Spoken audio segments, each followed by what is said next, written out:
TripHip.com world premiere.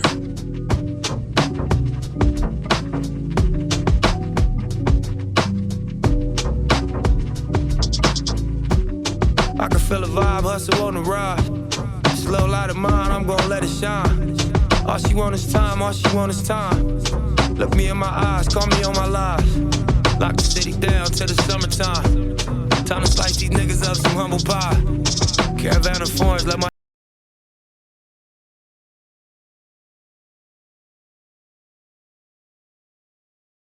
Good morning, everyone. My name is Damian Williams, and I'm the U.S. Attorney here in the Southern District of New York. Today, I'm announcing the unsealing of a 3-count indictment, charging Sean Combs with racketeering conspiracy, sex trafficking, interstate transportation for prostitution. The indictment alleges that between at least 2008 and the present, Combs abused, threatened, and coerced victims to fulfill his sexual desires, protect his reputation, and conceal his conduct. As alleged in the indictment, to carry out this conduct, Sean Combs led and participated in a racketeering conspiracy that used the business empire he controlled to carry out criminal activity, including sex trafficking, forced labor, kidnapping, arson, bribery, and the obstruction of justice. Let me say a little bit more about the charges.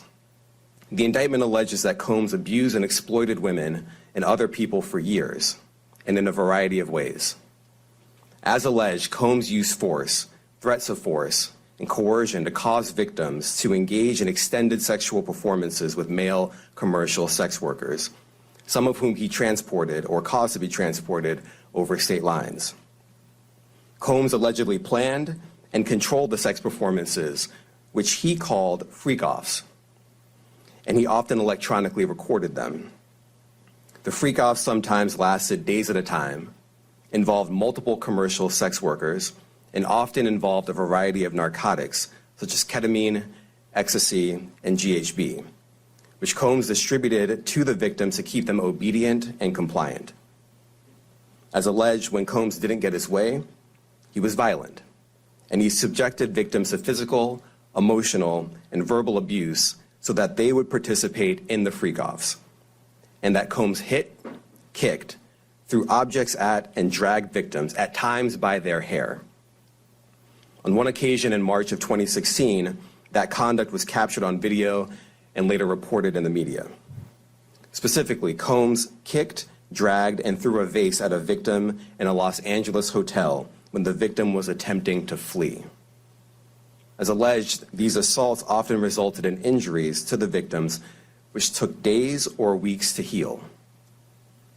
In addition to the violence, the indictment alleges that Combs threatened and coerced victims to get them to participate in the freak-offs. He used the embarrassing and sensitive recordings he made of the freak-offs as collateral against the victims. And the indictment alleges that he maintained control over the victims in several ways, including by giving them drugs, by giving and threatening to take away financial support or housing, by promising them career opportunities, by monitoring their whereabouts, and even by dictating their physical appearance.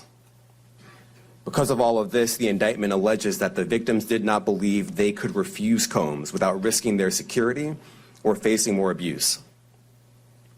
The indictment also alleges other acts of violence undertaken by Combs and others, including violence against witnesses to his abuse, kidnapping, and arson.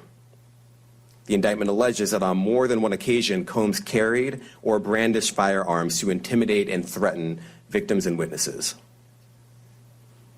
Now, Combs did not do this all on his own. As I mentioned, Combs has been charged with RICO conspiracy. He used his business and employees of that business and other close associates to get his way. Those individuals allegedly included high-ranking supervisors in the business, personal assistants, security staff, and household staff. The indictment alleges that those individuals facilitated the freak-offs. They booked the hotel rooms and stocked them with the supplies, including drugs, baby oil, personal lubricant, extra linens, and lighting. When the hotel rooms got damaged, they helped clean it up.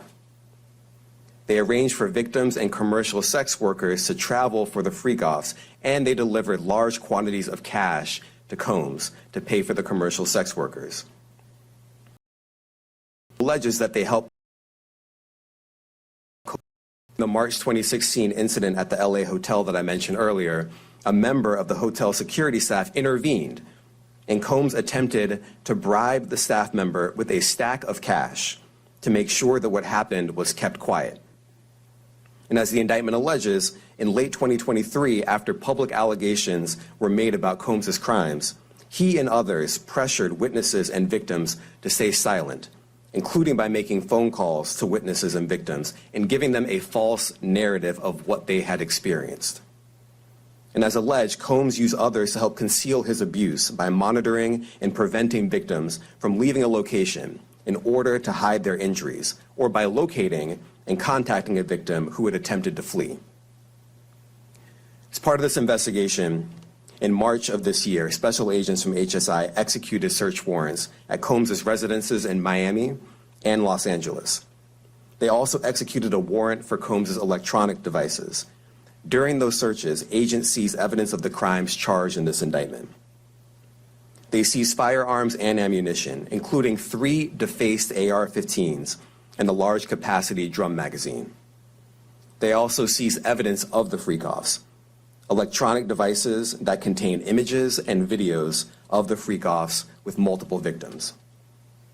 And they seized cases and cases of the kinds of personal lubricant and baby oil that Combs' staff allegedly used to stock hotel rooms for the freak-offs, more than 1,000 bottles altogether. Here are some of the items that we recovered during the searches.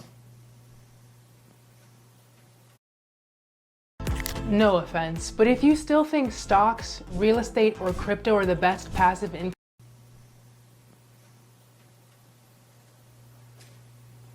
As you can see here, this is a drum magazine, large capacity, and it contains, I believe, 59 rounds.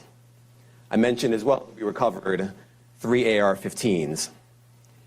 This is a close-up shot of one of the AR-15s, and you can see right here the serial number has been thoroughly defaced.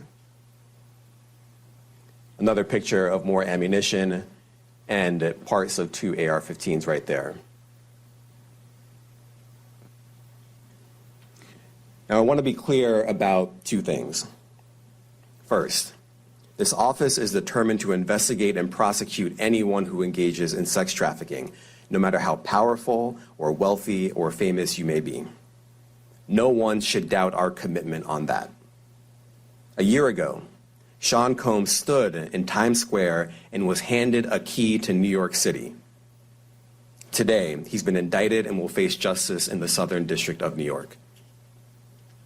Second, we are not done. This investigation is ongoing, and I encourage anyone with information about this case to come forward and to do it quickly. Anyone with information can call 1-877-4-HSI-TIP. It's my deep appreciation and witnesses who have used their voices and helped bring this criminal conduct to light. We would not be here without them. I also want to thank the dedicated case agents on the HSI Trafficking in Person Squad in New York. They have been with us since day one and have worked tirelessly on this investigation. They will continue to be invaluable partners to us. I also want to thank the incredible agents and analysts from SCNY who have also provided tremendous assistance on this case. I'm deeply grateful for their continued work.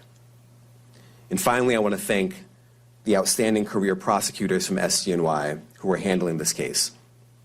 Meredith Foster, Emily Johnson, Chrissy Slavic, Madison Smizer, and Mitzi Steiner, and their supervisors, Jamie Backleeper and Jacqueline Kelly. They are members of the Civil Rights Unit in our criminal division. We created the Civil Rights Unit when I became U.S. Attorney. I'm deeply proud of their work on this and so many other cases. I'll now take some questions. Aaron Katursky, ABC. Thanks, Nick. Damian, thanks. The indictment describes aggressive, open, violent, hedonistic abuse that you say was recurrent and widely known. Why did it take law enforcement so long to intervene? How many women were victimized by Sean Combs, and how many others were involved? Look, our investigation is ongoing. We are committed to bringing justice to everyone who's been victimized by the defendant. I can't tell you why it took so long. I think the better focus is on the fact that we are here today. And we are committed to making sure that justice is done. If you've never cashed a 42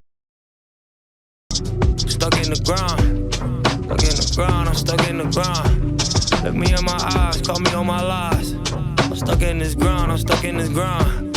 Middle of the night, kitchen lights is on. Roll me up a back, then I light the stove. Taught her stay calm when the crisis on. She say I die alone, I set my life upon. High Park hustle, speaking hyperbole. Translation, get the money, never wife a hoe. Clip is full already, now it's time to go. Shoulder full already, where these stripes should go. Crash got opinions.